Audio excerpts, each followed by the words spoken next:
ಇವ್ರು ಅವ್ರಿಗೆ ಬಟ್ಟೆ ಕೊಡಿಸಿ ಏನಪ್ಪ ಬಂಗಾರಗಳು ಏನನ್ನಿದ್ರೆ ಮಾಡಕ್ಕೆ ಹಾಕಿ ಬಳೆ ಗಿಳೆ ಅವೆಲ್ಲ ಉಂಗುರು ಮಾಕ ಮಲ್ಲೇಶ್ವರ ಗುಡಿ ಬಳ್ಳಾರಿ ಮಲ್ಲೇಶ್ವರ ಗುಡಿ ಹಿಂಗೆ ಗುಡಿಗಳಾಗ ಮಾಡ್ತಿದ್ರು. ಕಲ್ಯಾಣ ಮಂಟಪಗಳು ಇದ್ದಿಲ್ಲ ಅವಾಗ. ಸರ್ ಈಗ ನಿಮ್ದು ಇವ್ರದ್ದು ಈಗ ಮನೆಗೆ ಮಾಡ್ಬೇಕಂತ ಡಿಸೈಡ್ ಮಾಡ್ಯಾರ. ಸರಿ, ಯಾವಾಗ ಬಂದ್ರು? ರಾತ್ರಿ ಬಂದ್ರ ಇವರೆಲ್ಲ ಮದುವೆ? ರಾತ್ರಿ ಬಂದಾರ. ಊಟ ಮಾಡಿ ಮತ್ತೆ ಇಳ್ಳೆ ಹೂ ತುಪ್ಪ ಬಾಚಿಂಗ್ ಪ್ರಸ್ತ ಎಲ್ಲ ಮಾಡ್ಯಾರ. ಏನೋ ದಡೆ ಬಂಗಾರ ಹಾಕಿದ್ರಂತ ನಮ್ಮಮ್ಮಗ. ದಡೆ ಅಂದ್ರೆ ಈಗ ಗ್ರಾಮ ತೂಕದ ಲೆಕ್ಕದಾಗ ಎಷ್ಟು ಬರ್ಬೋದು? 2.5 kg ಏನೋ ಐತೆ ಅದು ದಡೆ. ಅಂದ್ರೆ 2.5 kg ಬಂಗಾರ ಗಂಡಿನ ಕಡೆ ಹೆಣ್ಣಿಗೆ ಹಾಕ್ಯಾರ.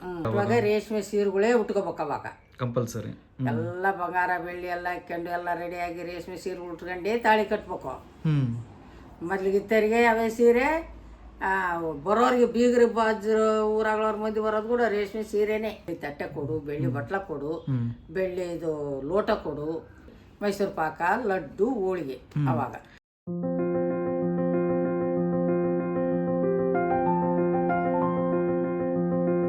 ನಿಮ್ಮ ಹೆಸರೇನು ಮತ್ತೆ ಯಾವ ಊರು? ನಮ್ಮದು ಕಪ್ಪಗಲ್ಲು. ಹೆಸರು? ಕೋಟೆ ಸೂಗಮ್ಮ. ಸರಿ. ಈಗ ನಮಗೆ ಲಾಸ್ಟ್ ಟೈಮ್ ವಿಡಿಯೋಗಳನ್ನಾಗ ಏನು ಅರ್ಥ ಆಯಿತು, ಈಗ ನಿಮ್ಮದು ಅಮ್ಮಂದು ಮತ್ತು ನಿಮ್ಮ ಅಪ್ಪ ಅವ್ರದ್ದು ಎಂಗೇಜ್ಮೆಂಟ್ ಹೆಂಗೆ ನಡೀತು, ಯಾವ ಮನೆ ನಡೀತು, ಆಮೇಲೆ ಎಂಗೇಜ್ಮೆಂಟಿಗೆ ಸೀರೆಗಳು ಬಟ್ಟೆಗಳ್ದೆಲ್ಲ ಗೊತ್ತಾಯಿತು. ಈಗ ಇದಿಷ್ಟು ಆದಮೇಲೆ ಸ್ವಲ್ಪ ದಿನ ಆದಮೇಲೆ ಮದುವೆ ದಿನ ಬಂದತ್ತೆ. ಅಂದರೆ ಈಗ ನಿಮ್ಮ ಬಸಮ್ಮವ್ವ ಮತ್ತು ಪರವನಗೌಡ ತಾತಂದು ಮದುವೆ ದಿನ ಬಂದತ್ತೆ.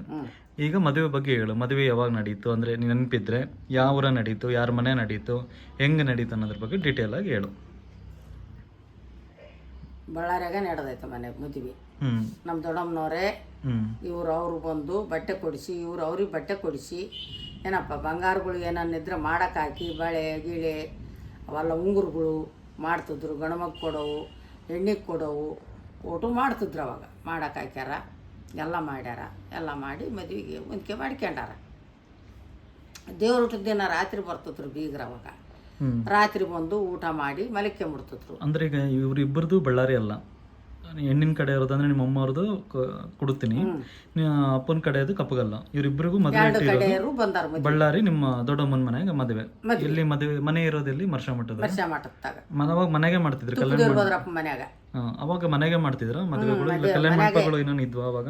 ಎಲ್ಲ ಮನೆಗೆ ಮನ್ಯಾಗ ಮಾಡ್ಯಾರ. ಅಲ್ಲ ಅಂದ್ರೆ ಅವಾಗಿನ ಜನ ಕಲ್ಯಾಣ ಮಂಟಪ ಇದ್ರೂ ಹೋಗ್ತಿದ್ದಿಲ್ಲ? ಇಲ್ಲ ಅವಾಗ ಕಲ್ಯಾಣ ಮಂಟಪಗಳು ಇರ್ತಿದ್ದಿಲ್ಲ, ಗುಡಿಗಳು ಇರ್ತಿದ್ವು. ಇನ್ನ ಮಾಕ ಮಲ್ಲೇಶ್ವರ ಗುಡಿ, ಬಳ್ಳಾರಿ ಮಲ್ಲೇಶ್ವರ ಗುಡಿ ಹಿಂಗ ಗುಡಿಗಳಾಗ ಮಾಡ್ತಿದ್ರು.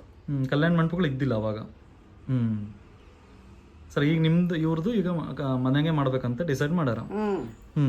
ಸರಿ, ಯಾವಾಗ ಬಂದ್ರು? ರಾತ್ರಿ ಬಂದ್ರ ಇವರೆಲ್ಲ ಮದುವೆ? ರಾತ್ರಿ ಬಂದಾರ. ಊಟ ಮಾಡಿ ಮತ್ತೆ ಇಳ್ಳೆ ಹೂ ತುಪ್ಪ ಬಾಚಿಂಗ್ ಪ್ರಸ್ತ ಎಲ್ಲ ಮಾಡ್ಯಾರ. ಇಳ್ಳೆ ಅಂದ್ರೆ ಎಂಗೇಜ್ಮೆಂಟ್? ಎಂಗೇಜ್ಮೆಂಟ್. ಅವಾಗ ಏನ್ ಮಾಡ್ತಿದ್ರು? ಹಿಂದಿನ ದಿನ ರಾತ್ರಿ ಎಂಗೇಜ್ಮೆಂಟ್ ಹೆಂಗ್ ನಡೀತಿತ್ತು ಅವಾಗಿನ ಕಾಲದಾಗ? ಅವಾಗ ಎಲೆ, ಅಡಿಕೆ, ಸಕ್ರೆ, ಏನಪ್ಪ ಸೀರೆ, ಕುಬಸ, ಬಂಗಾರ ಏನೇನು ಹೆಣ್ಣಿನವ್ರು ಗಂಡಿನವ್ರು ಏನೇನು ಹಾಕ್ತಾರೋ ಹೆಣ್ಣಿಗೆ ಅವೆಲ್ಲ ತಂದು ಮುಂದಿಡ್ತಿದ್ರು. ಗಂಡಿನವ್ರು ಇಡಬೇಕು. ಗಂಡಿನವ್ರು ಇಡ್ತಿದ್ರು. ಅದನ್ನೆಲ್ಲ ಮಂದಿಗೆ ಕೊಡ್ಬೇಕು, ತೋರಿಸ್ಬೇಕು, ನೋಡ್ಬೇಕು. ಅವಾಗ ಸಕ್ರೆ ಬಾಬ್ ಅಂತ ಕೊಡ್ತಿದ್ರು, ಸಕ್ರೆ ಅನ್ಸ್ತಿದ್ರು. ಇಳೆ ಮಾಡಿದ್ದೇನ ಎಲೆ, ಅಡಿಕೆ, ಸಕ್ರೆ ಮಂದಿಗೆ ಹಂಚ್ಬೇಕು. ಅವಾಗೆಲ್ಲ ಸಾಮಾನು ತೋರಿಸಿ ಎಲ್ಲ ಮಾಡಿ ಐನೇರು ಬಂದು ಏನಪ್ಪ ಎಲ್ಲಾರು ಕಲ್ತು ಮಾತಾಡಿ ಅವಾಗ ಎಳ್ಳೆವು ಶುರು ಮಾಡ್ತಿದ್ರು. ಎಳ್ಳೆ ಹೋದಾಗ ಏನೋ ದಡೆ ಬಂಗಾರ ಹಾಕಿದ್ರಂತ ನಮ್ಮಮ್ಮಗ. ದಡೆ ಅಂದ್ರೆ ಈಗ ಗ್ರಾಮ ತೂಕದ ಲೆಕ್ಕದಾಗ ಎಷ್ಟು ಬರ್ಬೋದು? 2.5 kg ಏನೋ ಐತೆ ಅದು ದಡೆ. ಅಂದ್ರೆ 2.5 kg ಬಂಗಾರ ಗಂಡಿನ ಕಡೆ ಹೆಣ್ಣಿಗೆ ಹಾಕ್ಯಾರ ಅವಾಗ. ಈಗ ನೆಕ್ಸ್ಟ್ ಕಾರ್ಯಕ್ರಮ ಏನಿತ್ತು? ಈಗ ಇಳ್ಳೆ ಅಂದ್ರೆ ಎಂಗೇಜ್ಮೆಂಟ್ ಆಯ್ತು. ನೆಕ್ಸ್ಟ್ ಏನ್ ಮಾಡಿದ್ರು? ತುಪ್ಪದ ಊಟ. ತುಪ್ಪದ ಊಟ ಅಂದ್ರೆ ತುಪ್ಪದ ಅಡಿಗೆ ಮಾಡಿ ನೀಡ್ತಾರ? ಅಡಿಕೆ, ಅರಿಶಿನ ಕೊಂಬು ಹಾಕಿ ಒಂದ್ ತಟ್ಟೆಗೆ ಇಡ್ತಾರ. ಹಾಕಿ ಮತ್ತೆ ಹಾಕಿ ನೆಬಿಸಿ ಇನ್ನೊಂದು ಸೀರೆ ಕೊಡ್ತಾರ.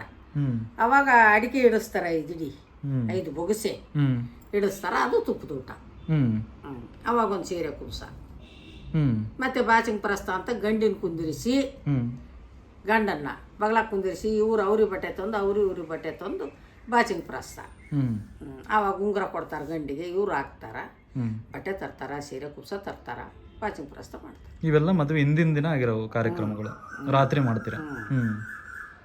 ನೆಕ್ಸ್ಟ್ ಏನಾಯ್ತು ಮುಂದೆ? ಬೆಳಿಗ್ಗೆ ಸ್ನಾನಗಳು ಮಾಡಿ ಏನನ್ನ ಟಿಫನ್ ಮಂಡಾಳ ಗಣ್ಣೆ ಜಾಸ್ತಿ. ಅವಾಗ ಮಂಡಾಳ ಗಣ್ಣೆ ಹಾಕಿರ್ತಾರ. ಮಂಡಾಳ ಗಣ್ಣೆ ತಿಂದು ಮತ್ತೆ ಹೋಳಿಗೆ ಮಾಡ್ಯಾರೋ ಲಡ್ಡು ಮಾಡ್ಯಾರೋ ಆ ಕಾಲಕ್ಕೆ ಯಾರಿಗೆ ಗೊತ್ತು. ಮಾಡಿದ್ದಾರು, ಮಾಡಿ ಊಟ ಮಾಡ್ಯಾರ.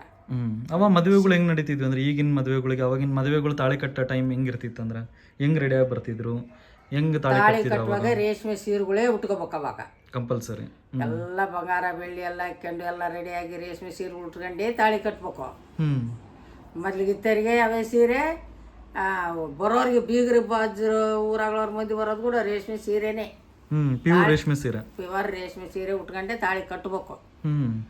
ಚಲೋವೇ ಉಟ್ಕೋಬೇಕು. ಇವಾಗ ನಂಗೆ ಬೇರೆ ಕುಂದ್ರಿಸುವಾಗ ಮಾಡುವಾಗ ಅವಲ್ಲೆಲ್ಲ ತಾಳಿ ಕಟ್ಟುವಾಗ ಏಟತ್ತಿಗೆ ನಾವು ಬೆಳಗ್ಗೆ ಮುಂಜಾನೆ ಕಟ್ಲಿ ರೇಷ್ಮೆ ಸೀರೆ ಎಲ್ಲ ರೆಡಿಯಾಗಿ ರೇಷ್ಮೆ ಸೀರೆಗಳೆಲ್ಲ ಉಟ್ಕೊಂಡು ಗಂಡು ಮಕ್ಕಳು ಹೆಣ್ಣು ಮಕ್ಕಳು ಎಲ್ಲ ರೆಡಿಯಾಗಿ ಸ್ವಾಮಿ ಬಂದು ಮಂತ್ರ ಹೇಳಿ ತಾಳಿ ಟೈಮ್ ಸರಿ ಕಟ್ತಾನ. ಮದುವೆ ಮುಗೀತು. ಅವಾಗ ಈ ರಿಸೆಪ್ಷನ್ ತರ ಏನಾರ ಮಾಡ್ತಿದ್ರ ಅಂದ್ರೆ ಅವ್ರು ನಿಂದಿರಿಸಿ ಅಂದ್ರೆ ಯಾರನ್ನ ತಾಳಿ ಕಟ್ಟಿದ್ಮೇಲೆ ತಾಳಿ ಕಟ್ತಾರಲ್ಲ ಬಟ್ಟೆ ಬರೀ ಯಾರು ಅದನ್ನ ಚೇಂಜ್ ಮಾಡ್ತಿದ್ದಿಲ್ಲ. ಅದೇ ಇದ್ರ ಮೇಲೆ ಬ್ರಹ್ಮಗಂಟ ಅದು ಬಿಚ್ಚಿ ಏನಪ್ಪ ಅದು ರುಮಾಲ ಗಿಮಾಲ ಬಾಚಿಂಗ ಕಟ್ಟಿರ್ತದ್ರಲ್ಲ ಅದನ್ನ ಬಿಚ್ಚಿ ಅಂತ ಕುಂದ್ರಿಸ್ಬಿಡ್ತಿದ್ರು ಅಲ್ಲೇ ಅಷ್ಟೇ ಅಂದ್ರದಾಗ. ಅವಾಗ ಮುಯ್ಯ ಮಾಡೋರು ಸಹ್ಯ ಮಾಡೋರು ಕಾಲು ತೊಳೆಯೋದು ಅದೆಲ್ಲ ಕಾರ್ಯಕ್ರಮ ನಡೀತಿತ್ತು. ಫೋಟೋಗಳೇನಿದ್ದಿಲ್ಲ, ಬರೀ ಮದುವೆದ ಅಷ್ಟೊಂದು ಫೋಟೋ ತೆಗಿತಿದ್ರು. ಯಾವುದೆಲ್ಲ ಫೋಟೋಲಾಗಿತ್ತು ಅಷ್ಟೇ. ಅಂದ್ರೆ ಈಗ ಬಂದವರು ಕೂಡ ಸುಮ್ಮನೆ ಕೊಟ್ಟು ಹೋಗೋರು, ಅವ್ರಿಗೇನು ಪ್ರೂಫ್ ಇಲ್ಲ ಫೋಟೋ ತೆಗೆಸ್ಕೊಳ್ಳೋದು ಈಗಿನ ಥರ ಏನಿಲ್ಲ. ಯಾವುದಿಲ್ಲ. ಅಲ್ಲಿ ಮುಯ್ಯ ಬರಿರ್ತಿದ್ರಲ್ಲ ಅವ್ರು ಮುಯ್ಯ ಕೊಟ್ಟು ಬರ್ಸೋದು, ಇವತ್ತು ಅಡುಗೆ ಮಾಡಿರ್ತದ್ರೆ ಉಣ್ಣೋದು ಹೋಗೋದು.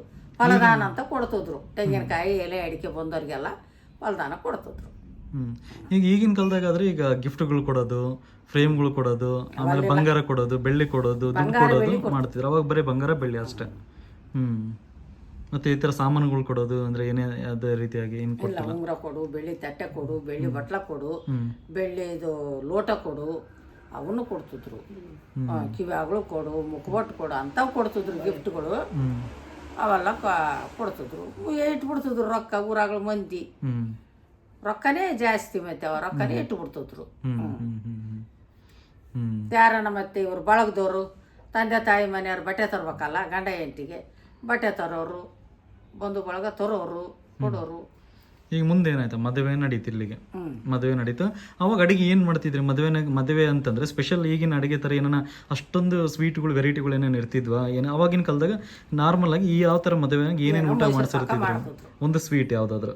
ಮೈಸೂರು ಪಾಕ, ಲಡ್ಡು, ಹೋಳಿಗೆ.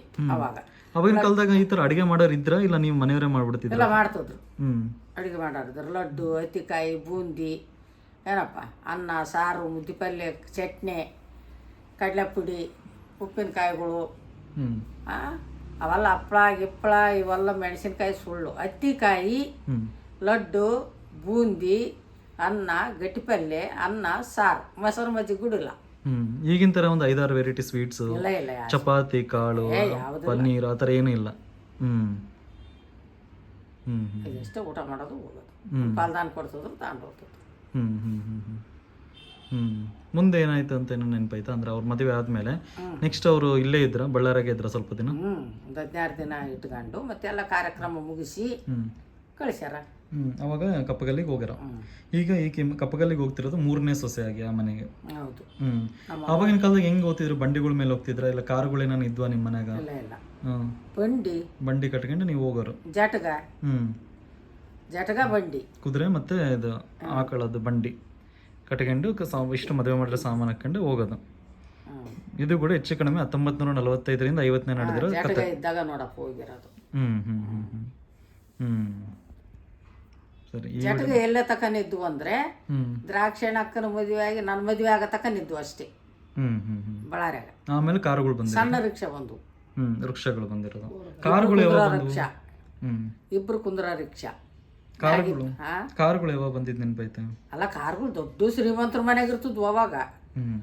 ಯಾರು ತಗೊಂತಿದ್ರು ಕಾರ್? ದೊಡ್ಡ ಶ್ರೀಮಂತರ ಮನ್ಯಾಗ ಕಾರು.